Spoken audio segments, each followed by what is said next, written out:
Hey guys, so these notes are over Chapter 2, Section 2, specifically over conditional statements.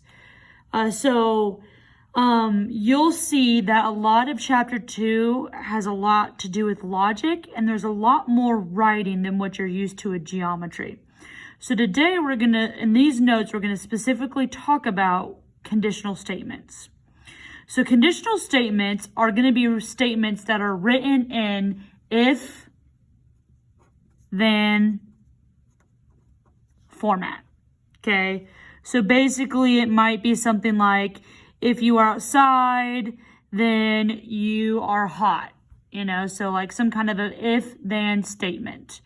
So this first thing here talks about the different symbols that you will see with conditionals. So if-then statement is usually written in the form if P, then Q. Okay? P and Q represent something specific we'll get to in a second, but you'll see if P, which is going to be some kind of a statement, then Q.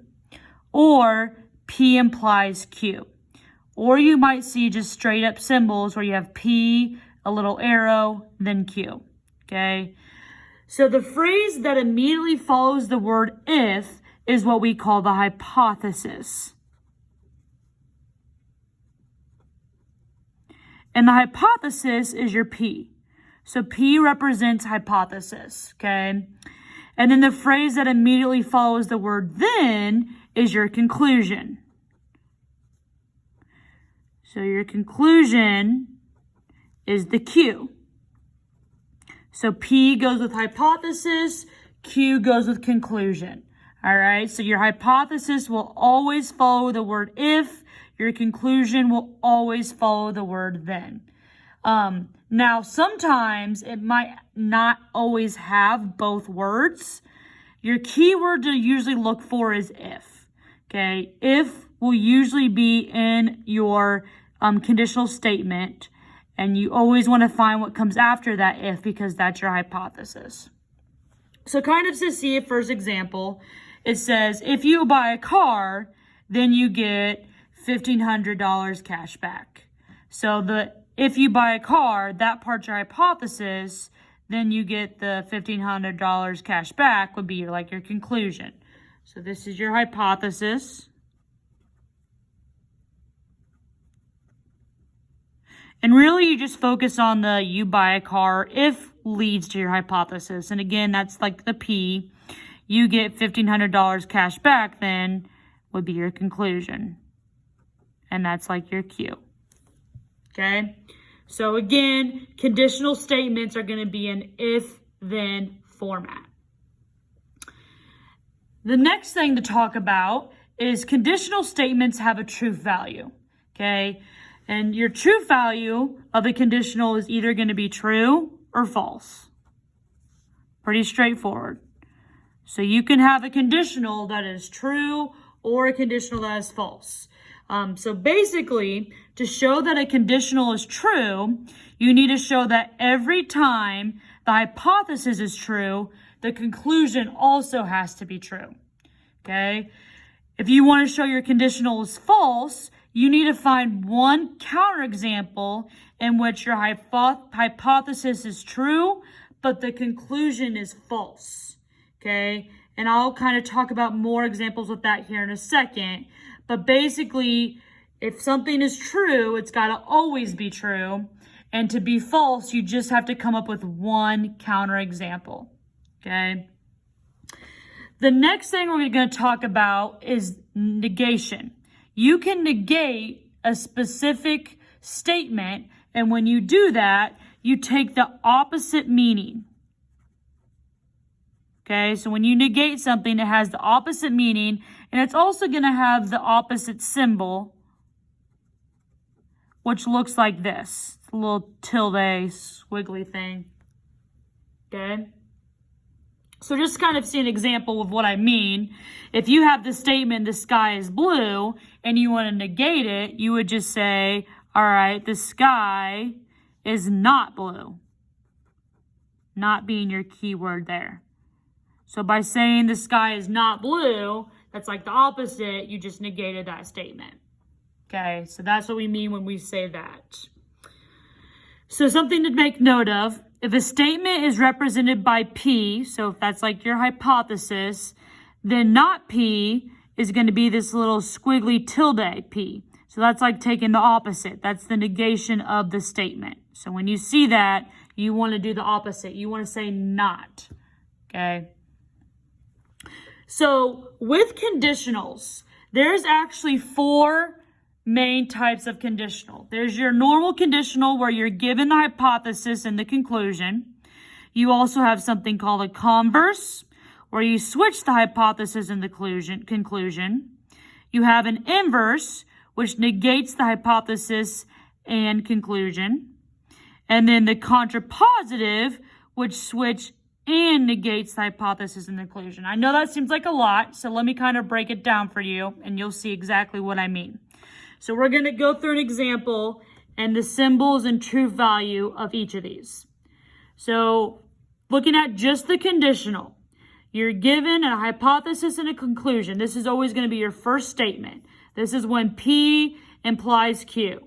So for example, if the measure of angle A equals 15, then angle A is acute. Your truth value, then, you have to decide, is that always true?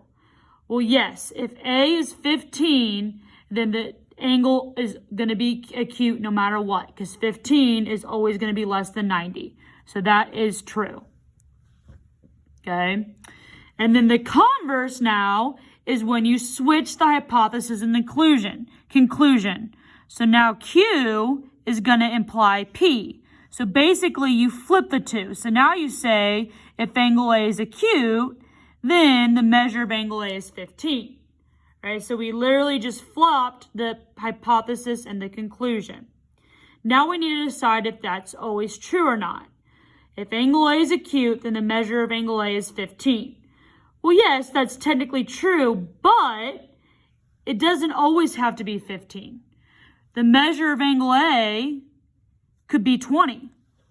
20 is still less than 90, so angle A would still be acute, but it's not 15. So this right here, this would be a counterexample. So this one is actually false. Okay? The inverse then takes the negate of the hypothesis and the conclusion. So you're going to say the opposite of P implies the opposite of Q. So basically, your P is if the measure of angle A equals to 15. So the opposite would be if the measure of angle A does not equal 15. So that's the opposite. And then you also want to take the opposite of the conclusion. So if the measure of angle A is not equal to 15, then angle A is not, again, not's the key word there, acute.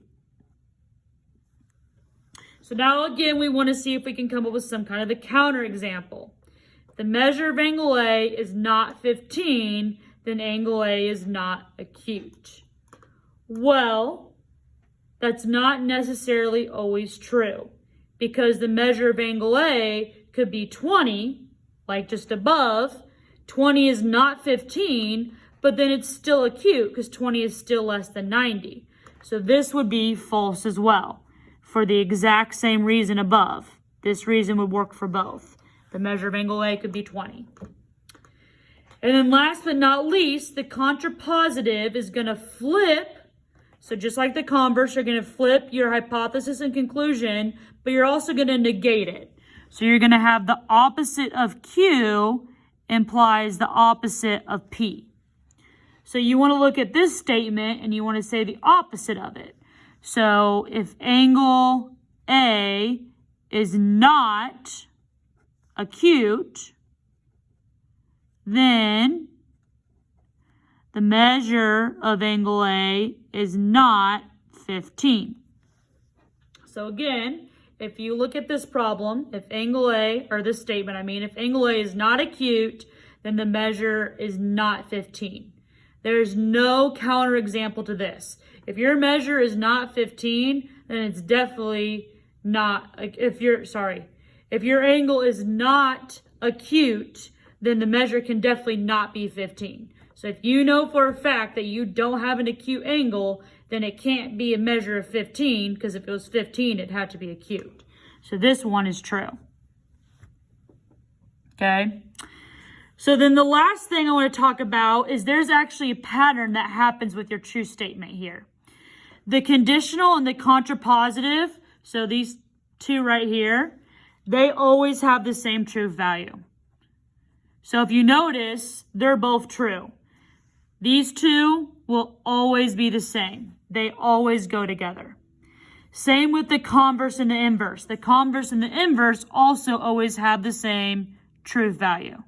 So these two are always the same. So notice they're both false. So conditional, contrapositive are always both true. Converse and inverse, or sorry, they're not always both true. They always have the same truth value. I apologize. Conditional, contrapositive always have the same truth value. So do converse and inverse. This always happens because they're what you call equivalent statements.